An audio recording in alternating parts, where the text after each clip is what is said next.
अस्सलाम वालेकुम जी। लखां दरूदो सलाम मुहम्मदो आले मुहम्मद अलैहि सलातो वस्सलाम। ते किसी चीज़ नूं हासिल करना होवे ना, ਉਹਦੇ 'ਚ ਮਿਹਨਤ ਤੇ ਇੱਕ ਸਾਈਡ ਤੇ ਹੋਈ ਦਿਮਾਗ ਦਾ ਬੜਾ ਇਸਤੇਮਾਲ ਹੁੰਦਾ ਹੈ। ਸਿਰਫ ਮਿਹਨਤ ਕੀਤਿਆਂ ਨਹੀਂ, ਹਾਜ਼ਰ ਦਿਮਾਗੀ ਦੀ ਬੜੀ ਜ਼ਰੂਰਤ ਹੁੰਦੀ ਹੈ। ਕਿਸੇ ਜਗ੍ਹਾ ਤੇ ਨਾ ਫੌਜ ਦੀ ਭਰਤੀ ਦੇ ਇੰਟਰਵਿਊ ਪੈ ਹੁੰਦੇ ਸਨ।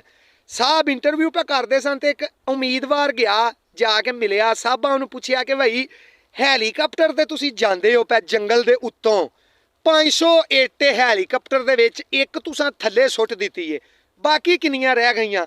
ਉਸ ਆਖਿਆ ਜੀ 499 ਹੈਲੀਕਾਪਟਰ ਚੋਂ ਡਿੱਗੀ ਇੱਟ ਜ਼ੇਨ ਵਿੱਚ ਰੱਖਿਆ ਜੇ। ਸਾਬਾਂ ਆਖਿਆ ਹਾਥੀ ਨੂੰ 3 ਸਟੈਪਾਂ 'ਚ ਫਰਿੱਜ 'ਚ ਰੱਖਣਾ, ਕਿਵੇਂ ਰੱਖੋਗੇ?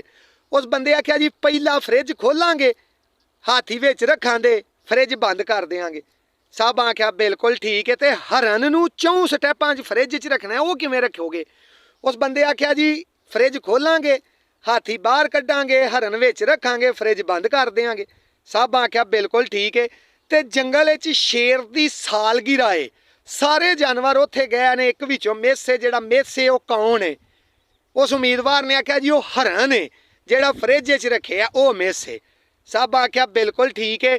ਜੰਗਲ ਦੇ ਵਿੱਚੋਂ ਇੱਕ ਮਾਈ ਝੀਲ ਕ੍ਰਾਸ ਕਰਦੀ ਏ ਪਈ, ਉਹਨੂੰ ਕੋਈ ਮੁਸ਼ਕਲਾਤ ਦਾ ਸਾਹਮਣਾ ਹੋਵੇਗਾ? ਮਰ ਜਾਏਗੀ ਕਿ ਬਚ ਜਾਏਗੀ? ਝੀਲ ਪਾਰ ਕਰਦੇ ਆ, ਜੰਗਲ ਦੀ ਝੀਲ ਹੈ। ਉਹਨੇ ਆਖਿਆ ਜੀ ਉਹ ਬਿਲਕੁਲ ਈਜ਼ੀ ਪਾਰ ਕਰ ਜਾਏਗੀ, ਕਿਉਂਕਿ ਸਾਰੇ ਹੀ ਜਾਨਵਰ ਤੇ ਸ਼ੇਰ ਦੀ ਸਾਲਗਿਰਾ 'ਚ ਨੇ।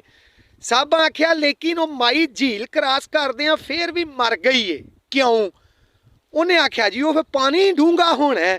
ਸਾਬਾਂ ਆਖਿਆ ਨਹੀਂ, ਪਾਣੀ ਡੂੰਘਾ ਨਹੀਂ, ਝੀਲ ਖੁਸ਼ਕ ਏ। ਮਾਈ ਕਿਉਂ ਮੋਈ ਏ? ਉਸ ਬੰਦੇ ਆਖਿਆ ਜੀ ਮੈਨੂੰ ਨਹੀਂ ਪਤਾ ਕਿਉਂ ਮੋਈ ਏ। ਸਾਬਾਂ ਆਖਿਆ ਕੰਜਰਾ ਜਹਾਜ਼ ਦੇ ਵਿੱਚੋਂ ਇੱਟ ਸੱਟ ਕੇ ਮਾਈ ਮਾਰ ਛੜੀ ਆ, ਤੇ ਉਹਨਾਂ ਨੇ ਮੈਨੂੰ ਪਤਾ ਹੀ ਨਹੀਂ ਕਿਉਂ ਮੋਈ ਏ।